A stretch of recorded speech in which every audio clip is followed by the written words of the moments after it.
Bonjour, bonsoir, bonne nuit, c'est Altistrobrooke et on se retrouve pour un nouvel épisode de ce podcast.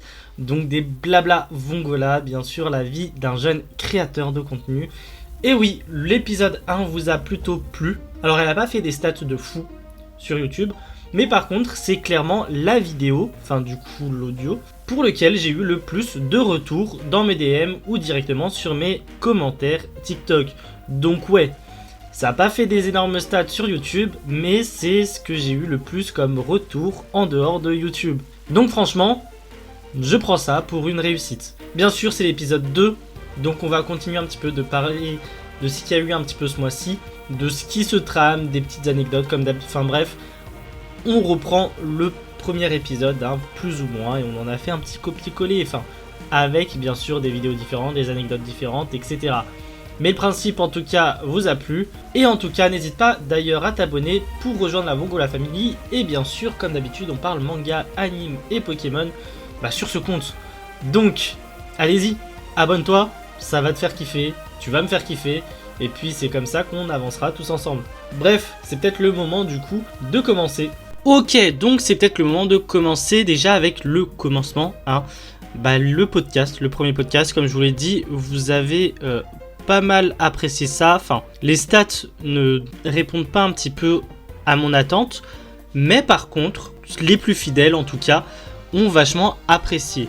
J'ai eu pas mal de retours. Est-ce que je devrais continuer aussi également sur un format visuel, un format full audio? Ça a été un peu mitigé, ça a été clairement un peu mitigé, mais globalement vous avez préféré un format audio parce que tout simplement ça a changé du format vidéo et c'était un petit peu plus chill que d'habitude. Donc voilà, vous avez été beaucoup plus à préférer l'audio, donc je me suis dit on continue l'audio et si ça vous plaît pas on passera à du vidéo.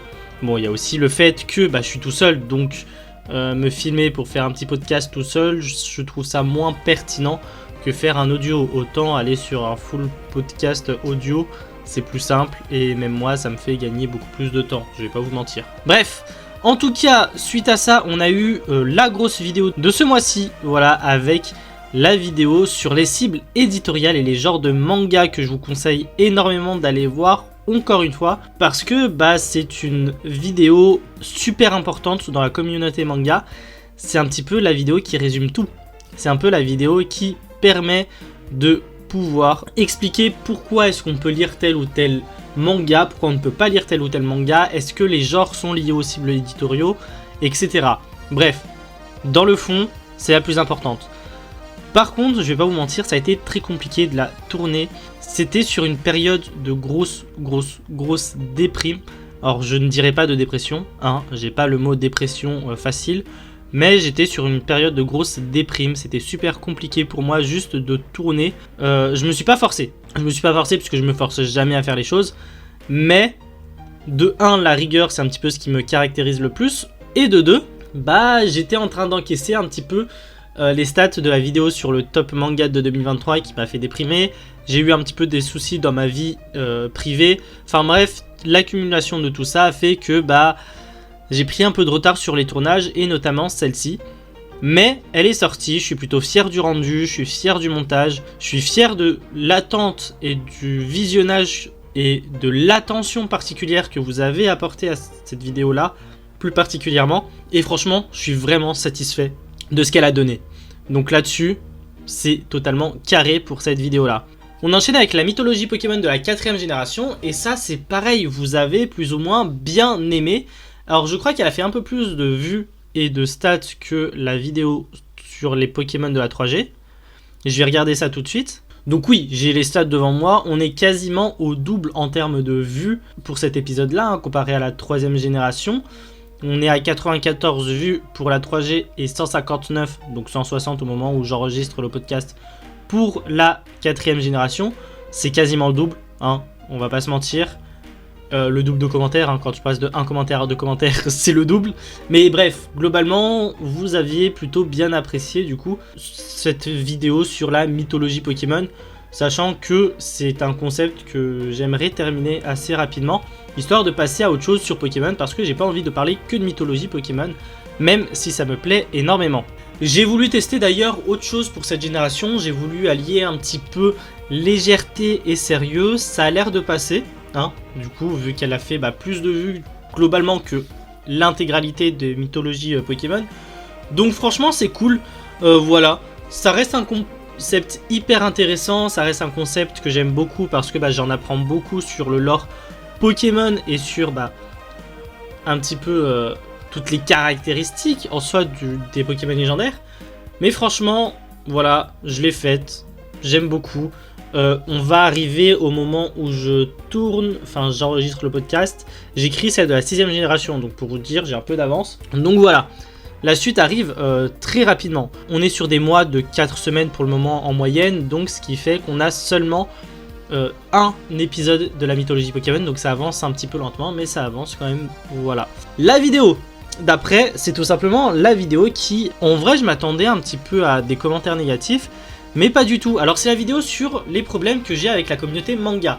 Je me suis vachement restreint, je vais pas vous mentir, j'avais tellement de choses à dire, j'ai encore tellement de choses à dire, mais je me suis dit, bon, globalement, on reste sur une chaîne avec beaucoup de bienveillance, avec beaucoup de légèreté. Le but, c'est de vous apprendre des choses sur les mangas, de vous donner mes points de vue sur certains mangas, etc., de vous faire découvrir des mangas, un petit peu d'analyse par-ci par-là, un petit peu de théorie par-ci par-là, mais globalement, c'est de la positivité. Donc, aller que sur du négatif dans une vidéo, je me suis dit, bon, ça peut être cool, ça peut faire un peu de stats, on va pas se mentir, mais je voulais pas faire que ça non plus, donc je me suis dit, allez, on va aller dans le concept des 4 mangas à lire, sauf qu'au lieu que ce soit des 4 mangas à lire, c'est 4 soucis que j'ai avec la communauté manga anime. Au final, je crois qu'il y en a 5, si je dis pas de bêtises, bref, c'est un détail. Les nerfs à vif, je vais pas vous mentir, critiquer quelque chose que tu n'aimes pas dans ta communauté, c'est assez compliqué pour les nerfs, parce que c'est ta passion et t'as pas envie que ces caractères un petit peu néfastes, un petit peu toxiques, se répercute sur ta passion, mais voilà, globalement, rien de fou non plus. Petit bonus ce mois-ci, voilà, petit bonus qui n'était pas prévu, c'est tout simplement la vidéo sur les pronostics du Pokémon Day. D'ailleurs, je le tease, ici, vous serez les premiers, j'en ai parlé à Tagnon Fury, et via le Pokémon Day, on peut officiellement lancer, normalement, la Pokéradio saison 2. Alors, qu'est-ce que c'est la Pokéradio saison 2 ? Enfin, la Pokéradio, c'est tout simplement une série de podcasts, un petit peu comme on a fait, où à la base on était en live avec d'autres créateurs de contenu, notamment Denden et Mirai Otaku, et dans laquelle on regardait un petit peu les trailers et on en débattait. Vu qu'un nouveau jeu Pokémon est annoncé, on reprend cette saison 2 avec ce nouveau jeu qui est tout simplement Pokémon Legend Arceus ZA. Voilà, donc je vous l'annonce, le retour de la Pokéradio qui arrivera dès ce mois-ci.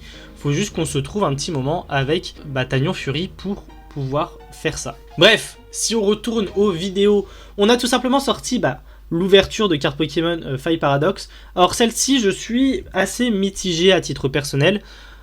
J'en ai pas encore discuté avec Tagnon parce que je rentre de vacances et qu'on n'a pas eu le temps de se voir. Mais un peu mitigé par rapport au cadrage et par rapport au son. Alors le son, ça le fait. En soi, le son, il n'y a pas de souci, ça le fait.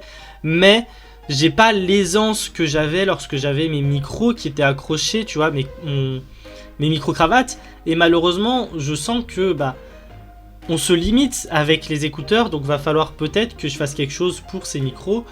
Je vais peut-être les recommander, ou je sais pas encore, je vais peut-être attendre un petit peu. Mais voilà, un petit peu déçu pour ça, mais on n'a pas le choix. Le cadrage, on a des nouveaux trépieds, donc faut juste qu'on s'y habitue. Je suis pas encore satisfait un petit peu parce que soit on est trop proche de la cam, soit on n'est pas assez proche. Enfin voilà, des petits détails comme ça. À revoir, mais bien sûr. De toute façon, il faut que je fasse le point avec Tagnon Fury. Qu'est-ce que lui, il a trouvé un petit peu négatif, etc. Parce qu'on aime beaucoup faire ça.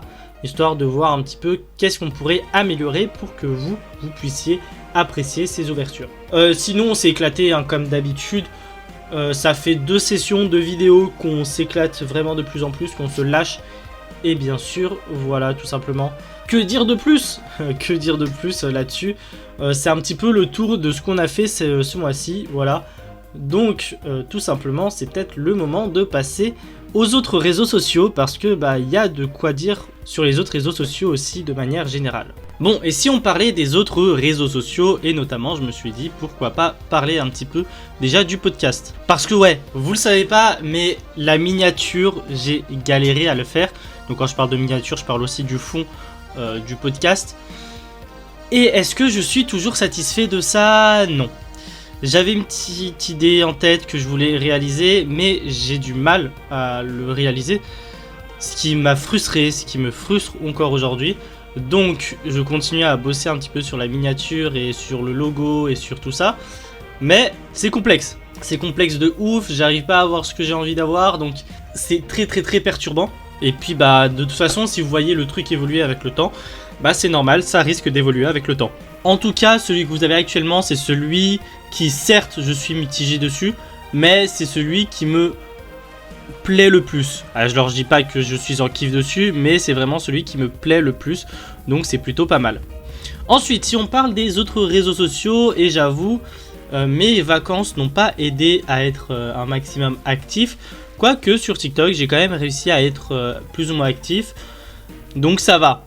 Un peu compliqué comme je vous l'ai dit, parce que bah, entre l'arrivée des vacances, je voulais pas tourner, je voulais pas monter pour les vacances, je voulais vraiment pas me prendre la tête. Entre ma période de déprime où pareil, je voulais pas tourner, je voulais pas monter, je voulais rien faire en fait, ça a été un petit peu compliqué.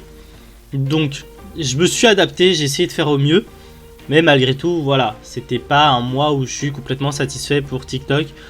Le compte spam et le compte Pokémon, ça va, je trouve pas ça dérangeant, et encore j'ai pu faire quelques petits trucs, tu vois. Donc ouais, c'était pas un mois full productif, mais au moins j'ai réussi à faire 2-3 petits trucs, j'essaye 2-3 petits trucs, j'essaye de répondre beaucoup plus à vos commentaires en vidéo parce que je le faisais pas trop il y a encore un mois et demi, tu vois.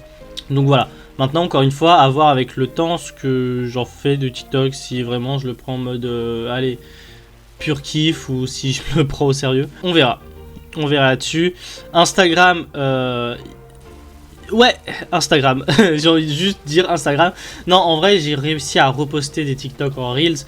Mais encore une fois, c'est pas une finalité que je veux faire avec Instagram. Donc, bon, déçu, mais en même temps, je peux pas faire autre chose pour le moment. Donc, bah, on se contente de ça. Et puis voilà, quoi, tant pis. X et Thread. Par contre, là, j'ai été un peu plus actif, notamment sur X. Pas des masses non plus, mais actif quand même. Donc voilà, si vous voulez avoir un petit peu d'actualité sur ce que je fais, etc. Enfin, du spontané quoi. Allez sur X, allez sur Threads, j'y réponds. Enfin, je fais 2-3 petits trucs, mais sans plus. Sinon, on a Patreon, voilà, et Tipeee. Le premier don, voilà, qui me fait énormément plaisir. Alors peut-être que pour vous, c'est que 2 euros. Pour moi, c'est le début de quelque chose, ces 2 euros là. Donc je suis vachement content du soutien du coup, parce que bah encore une fois, un don vient parce que une personne te soutient, et juste savoir ça, ça me fait extrêmement plaisir. Ça te glorifie entre guillemets, ça te booste un maximum, et franchement c'était peut-être ce qu'il me fallait comme boost pour sortir un peu de cette déprime là qui m'a frappé ce mois-ci. Et franchement là je me sens beaucoup mieux, donc c'est déjà une très bonne chose. Tout simplement, ça ne veut rien dire ce que je viens de dire, mais vous avez capté. Ok, c'est maintenant l'heure de la petite anecdote du mois. Voilà. Bon, pour ceux qui suivent du coup assidûment mes vidéos, vous savez que à la base, j'ai ce qu'on appelle des micro-cravates. Et où est-ce qu'ils ont fini les micro-cravates? Bah déjà, pas dans les vidéos. En gros, je vous explique. Au micro-cravate, il y a toujours un petit capteur, voilà, machin et tout, le capteur qui se branche à ton téléphone et ton micro que tu accroches à ton pull ou, en l'occurrence avec moi, sur un polo, une chemise. Le problème étant que le capteur a une fonctionnalité où tu as une petite prise en USB-C pour pouvoir charger ton téléphone en même temps que tu utilises ton capteur sur ton téléphone. Sauf que, erreur, ne faites jamais ça! Parce que c'est comme ça que mon capteur a littéralement cramé. En fait, il n'a juste pas supporté la tension électrique du truc. Et ça puait le cramer, mais de fou. Je me suis dit, vas-y Bellec, pourquoi pas, c'est fait pour, donc ça devrait marcher. Mais en fait, pas du tout. Au final, ça puait le cramer. Mon capteur ne fonctionne plus. Et je me retrouve à utiliser des écouteurs filaires comme micro. Ouais, j'ai plus le seum totalement. Donc à voir maintenant ce que je vais faire de ça. Parce que j'ai 2 micro-cravates qui en soi fonctionnent, mais le capteur ne fonctionne plus. Donc, soit je recommande les mêmes micro-cravates en espérant que les anciennes marchent avec le nouveau capteur en tout cas, soit bah, je vais me démerder autrement, hein, mais je pue le seum actuellement. C'est l'heure de la question de l'abonné. Vous savez, la question à laquelle j'y réponds là tout simplement dans les commentaires. Donc voilà, là on a une question de Vierlon qui nous dit tout simplement: si en face de toi on te présentait l'autrice de Reborn ou l'auteur de Kingdom, tu irais voir lequel pour discuter, échanger, voire même avoir une dédicace? Alors j'avoue que ça c'est une question compliquée mais à la fois pas du tout, parce que ce sont 2 auteurs que j'adore et tout simplement mes top 2 mangas, hein. Reborn qui est mon manga préféré et Kingdom qui est mon 2e manga préféré. Donc j'avoue que en vrai j'aimerais voir les 2. Cependant, je choisirais sûrement et sans aucun doute Akira Amano. Donc pourquoi l'autrice de Reborn? Déjà, bah Reborn c'est une safe place. Reborn c'est vraiment le manga que je lis ou l'anime que je regarde quand je déprime, quand je vais pas bien, quand je sais que j'ai un coup de barre, quand je sais que j'ai besoin de motivation, mais aussi quand je suis heureux, quand je transpire la joie, quand j'ai un coup de stress. Enfin bref, Reborn c'est un manga que je lis dans toutes les circonstances. C'est un manga qui me fait vraiment du bien. C'est un manga qui me transporte, c'est un manga qui me motive, qui me booste. Enfin bref, c'est vraiment génial. Et en plus de ça, en fait, j'aimais le travail d'Akira Amano sans savoir que c'est elle qui travaillait sur certains projets. Du coup, bah Reborn, je savais que c'était elle. Mais si on prend aussi l'exemple de Ron Kamoanashi, je savais aussi que c'était elle puisque je me suis renseigné. Il y a Headlife que j'aimerais découvrir et il y a l'Isekai sur Suicide. Il y a l'Isekai sur Suicide Squad, wow, c'est dur à dire, commandé par la Warner, dont elle bosse en tant que Chara designer. Mais il y a surtout Psycho Pass où elle a bossé dessus. Elle a été les Chara designers et je ne le savais même pas. Et Psycho Pass c'est une œuvre que j'aime beaucoup, c'est un anime que j'aime vraiment. Donc, j'avais déjà un lien avec Akira Amano avant même de savoir qu'elle bossait sur certains projets. Et franchement, j'irai chez Akira Amano, prendre ma petite dédicace, rencontrer, discuter avec elle, si j'en aurais l'occasion, mais genre réellement sans hésiter. Bref, voilà pour ta petite réponse. En tout cas, si vous avez d'autres questions, n'hésitez pas à la mettre dans les commentaires. J'en sélectionnerai une pour le Blabla Vongola de mars, tout simplement. Bon, c'est ainsi que se termine ce podcast pour février. Voilà, on a fait un petit peu le tour de tout ça avec un peu de retard. Malheureusement, je m'en excuse encore une fois, j'étais tout simplement en vacances et j'ai pas pu l'enregistrer. Mais avec beaucoup de mal pour trouver de la motivation sur ce mois-ci, sur ce mois de février, on repart au mois de mars avec un peu plus de motivation, avec un retour de vacances, donc ça nous a un peu reboosté. Donc ça, c'est plutôt pas mal. En tout cas, comme d'habitude, n'hésite pas à me mettre en commentaire ce que tu as pensé du podcast et aussi la question de l'abonné, ça m'intéresse toujours et bien sûr, j'en sélectionnerai un de questions de l'abonné.